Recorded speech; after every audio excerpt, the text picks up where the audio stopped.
நண்பர்களை நீங்கள் பார்த்து கொண்டிருப்பது உங்கள் கௌசிகா ரிவ்யூ. சரி வாங்க வீடியோக்குள்ள போய் என்ன நடக்க போகுது அப்படின்னு சொல்லிட்டு பார்த்தீங்கன்னா, நம்ம மல்லி இருக்காங்களா, அவங்க வந்து வெற்றிகரமாக நம்ம விஜய் சொன்ன மாதிரி வெளியே கூட்டிகிட்டு வந்துட்டாங்க. இந்த மாதிரி சொல்லி அடிக்கிறதுல நம்ம மல்லி கில்லின்னே சொல்லலாம். ஏன்னா அவங்களோட எஃபெக்ட் எல்லாமே முழுசாக போட்டாங்க. அவங்க எப்போவுமே நம்பிக்கை வச்சாங்க, நம்மளால் முடியாது, இதை செய்ய முடியாது, அவங்க இதை சொல்கிறாங்கன்னா அதை நம்ம செஞ்சு காட்டணும் அப்படின்னு சொல்லிட்டு நம்பிக்கை வச்சு அதை செஞ்சு காட்டி நம்ம விஜயை வெளியே எப்படியோ கொண்டு வந்துட்டாங்க. 1000 வக்கீல்கள் காசுக்காக அடி பண்ணிஞ்சாலும் ஒரு வக்கீல் அதெல்லாம் உண்மையாக இருப்பாங்க. அந்த ஒரு வக்கீலை கண்டுபிடிச்சிட்டாங்க நம்ம மல்லி. அந்த தேவசேனாவில் தான் நம்ம விஜய் இப்போ வீட்டுக்கு வந்துட்டாரு. மாபெரும் ஒரு வெற்றியாக நம்ம அன்னபூர்ணி இருக்காங்கல்ல, தான் மகன் வீட்டுக்கு வந்ததுக்கோசரம் கோவிலில் போய் பூஜை பண்ணி வந்து நம்ம விஜய்க்கு விபூதி வச்சுடுறாரு. இதுக்கு மேலே உங்களுக்கு கவலையே இருக்காது. மாப்பிள்ளை நீங்கள் வேலைக்கு போங்க, மறுபக்கம் வெண்பா நீ ஸ்கூலுக்கு போ அப்படின்னு சொல்லிட்டு சந்தோஷமாக அனுப்பிச்சு இருக்காங்க. மல்லி இருந்து இதுவுமே நான் யார் பேச்சும் கேட்க மாட்டேன். அவங்க இதை சொல்கிறாங்க, இதை சொல்கிறாங்க. நம்ம குடும்பத்தில் கஷ்டம் வருதுன்னா ஃபஸ்ட்டு உங்ககிட்ட தான் நான் ஷேர் பண்ணுவேன். அதை விட்டுட்டு நானாக ஒரு முடிவு எடுத்ததுனால தான் இப்போ இவ்வளோ தண்டனைகள், இவ்வளோ பிரச்சனைகள். இந்த பிரச்சனை மேலும் மேலும் வரக்கூடாதுன்னா அதுக்கு ஃபஸ்ட்டு நான் கரெக்டாக இருக்கணும் அப்படின்னு சொல்லிட்டு நம்ம மல்லி சொல்கிறாங்க. மல்லி சொல்கிறது எந்த அளவுக்கு உண்மைன்னு உங்களுக்கே புரிஞ்சிருக்கும். வீட்டில் ஒரு பிரச்சனைனா ஃபஸ்ட்டு வெளியேருந்து பிரச்சனையாகட்டும், எந்த பிரச்சனையாகட்டும், நம்ம கூட இருக்கிறது நம்ம ஹஸ்பண்ட் தான். அவங்ககிட்டயோ தான் அம்மாக்கிட்டேயோ சொல்லி இந்த பிரச்சனைக்கான ஒரு சொல்யூஷன் தேடணும். அதை விட்டு நம்மளால முடியும், நம்ம இதில் இந்த பிரச்சனைலேருந்து விலகி போனால் எல்லாமே நமக்கு தானாக கிடைக்கும் அப்படின்னு சொல்லிட்டு அவங்க சொல்கிறத நம்ம கேட்டுன்னு இருந்தால் நம்ம வாழ்க்கையே ரெண்டாக போயிருங்க. அது மாதிரி தான் நம்ம மல்லி வாழ்க்கை போக பார்த்துச்சு. கடவுள் புண்ணியத்தில் தப்பிச்சிட்டாங்க. சரி, இந்த மாதிரி எல்லாம் ஒரு பக்கம் இனிமேல் சந்தோஷமே நீடிக்குமா, இல்லை ராஜேஸ்வரி ரஞ்சிதை இவங்க பிரச்சனை பண்ணுவாங்களா அப்படின்னு சொல்லிட்டு பார்த்தா கண்டிப்பாக பிரச்சனை பண்ணுவாங்க. பிரச்சனை பண்ணாமல் இருக்க மாட்டாங்க.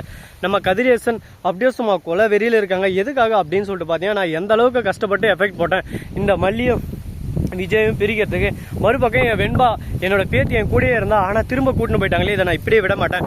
திரும்ப ஹைகோர்ட்டில் நான் வந்து இப்போ கேஸ் போட்டு என் பேத்தி என் கூட அழைச்சின்னு போவேன்.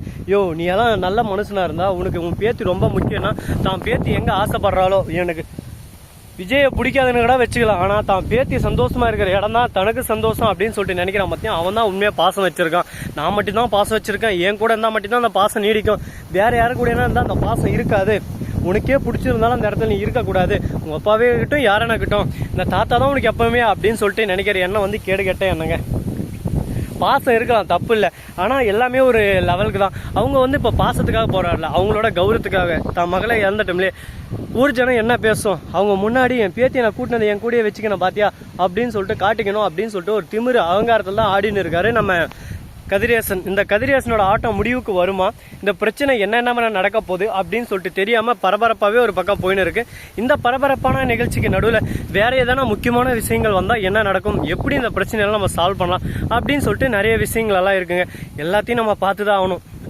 எது ஒன்றத்தையும் நம்ம கேர்லெஸ்ஸாக விட்டால் நம்ம வாழ்க்கை ஒரு பக்கம் தலைகீழாக போயிருங்க. அதனால் எந்த அளவுக்கு முடியுமோ அந்த அளவுக்கு எஃபெக்டை போட்டு நாம் ஜெயிக்க வேண்டிய இடத்துல நம்ம கண்டிப்பாக ஜெயிச்சு காட்டணும். அது போல தான் நம்ம விஜயும் இப்போ ஜெயிச்சு காட்டிட்டாரு. சரி, அவரோட வரலாறு சரித்திரம் எல்லாமே ஒரு பக்கம் இனிமேல் எல்லாரும் பேசுவாங்க.